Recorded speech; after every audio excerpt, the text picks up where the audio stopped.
Do you remember, perhaps you're not old enough to remember, but I do, when you used to go to craft stalls and markets, there was always a toilet roll holder, and it could have been crocheted one with a poodle on top, or a knitted ones or fabric ones.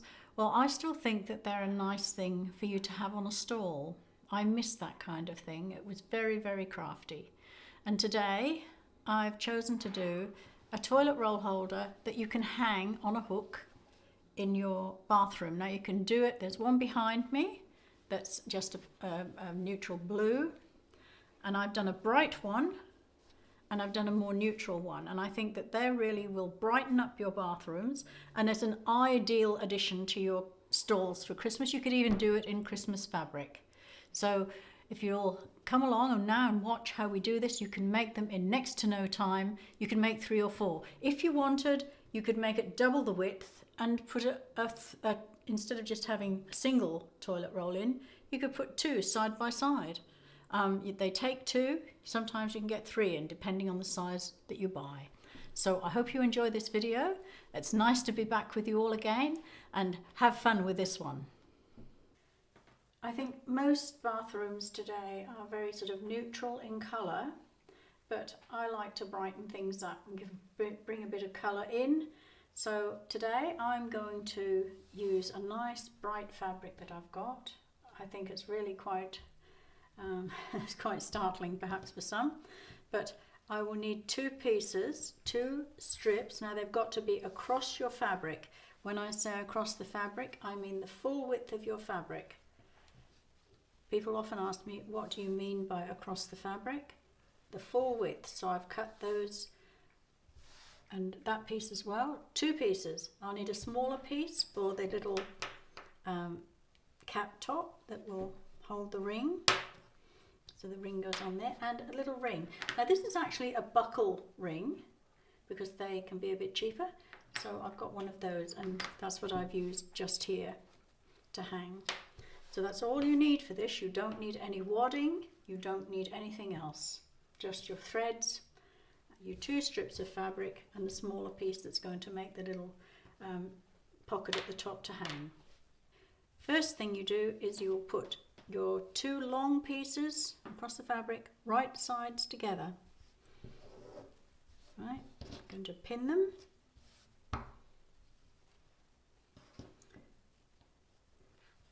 And stitch along here. You can either use the outside of your foot, or you can use a 1/4 inch foot, 1/4 inch seam all the way around.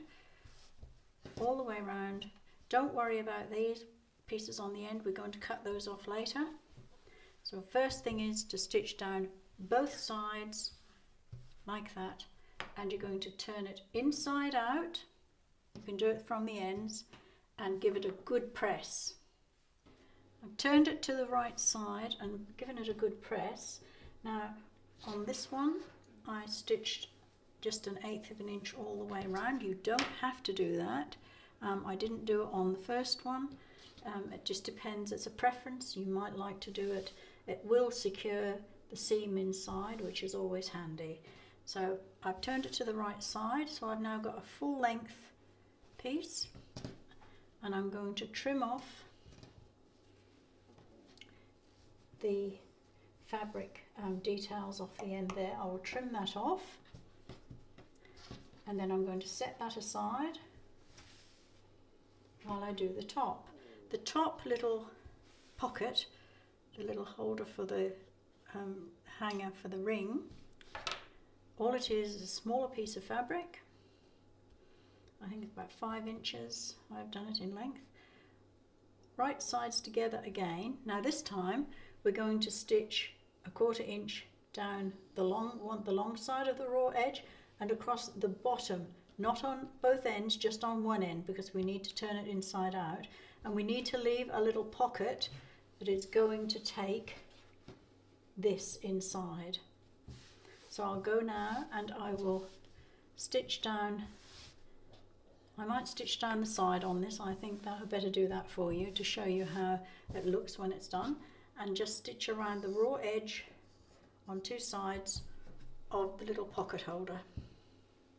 I've stitched along both sides 1/8 of an inch. I actually used a grey cotton because when you've got so many colours you don't want it showing up white or black. Black was too dark. It's got so many colours in it, so I picked a neutral one, a grey, and that's not too bad.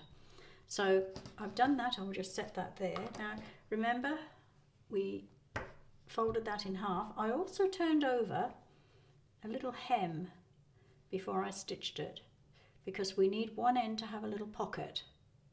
So I've stitched that up. That's just a spare piece I stitched up to show you. I've turned it right side out. There's my little pocket. Now that is going to make the holder piece, the little holder on the top. But before we can do that, we have to do something else. We have to pleat this on both sides because it's got to fit into the pocket. So we'll need to pleat it, and I will just pin it in a little bit.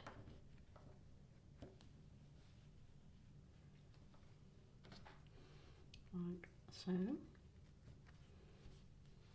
It's got to fit in here, you see, in that little pocket. So I will pleat it, and I will just stitch across the top there because I need both sides to be the same width. So that the piece that goes underneath at the back, that has to be fitting in as well. So I'm just going to stitch across that top. I've stitched it across the top. I've pleated it a little bit on both sides and stitched them together. It makes less bulk. Now that has to fit inside this little pocket. So very carefully, and you may have to squeeze it in a bit, but that's okay. That doesn't matter. Just make it look neat and tidy. Just going to push him down a bit. So we need that straight on. That's not straight on. We'll have to pull that up a bit. I would bring it down. Now I haven't brought it down very far. I brought it down like just over 1/4 of an inch, but you could bring it down a bit further if you want. This is going to be a stitch line here. So that's the next thing, to pin.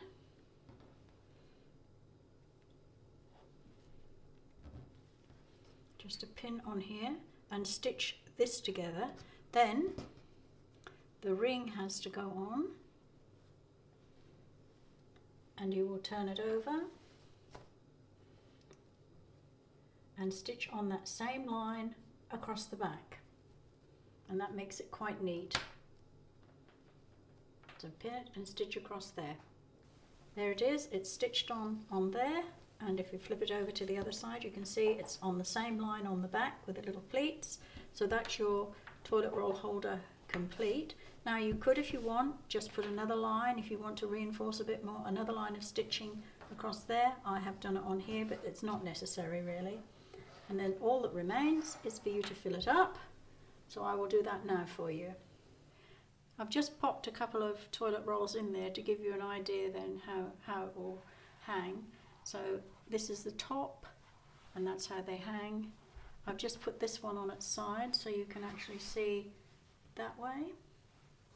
Now that's a different fabric, but that will go in a more neutral bathroom. This was a piece of fabric I had with just some flowers on, and it just happened to be down the center of the cut, so I used that as well. Now I haven't used anything other than what I've got in my cupboards, and I've even used a little funny little top ring on that one. Use whatever you've got, that's the whole point. This makes an excellent addition to your stalls, Christmas stalls, or you could make it in Christmas fabric even, that would be nice. But it just brightens up a bathroom and makes it look a bit more cheerful. So if you've enjoyed this video, then please give us a thumbs up and subscribe, and go along to the Etsy shop. The pattern for this is in the Etsy shop along with all my others. Have a good browse, tell me what you think even, and then I'll come back next time with another project suitable for your Christmas stall, because many of you have said you've got Christmas stalls for Christmas in July, so I'm doing something a bit different with a cathedral window.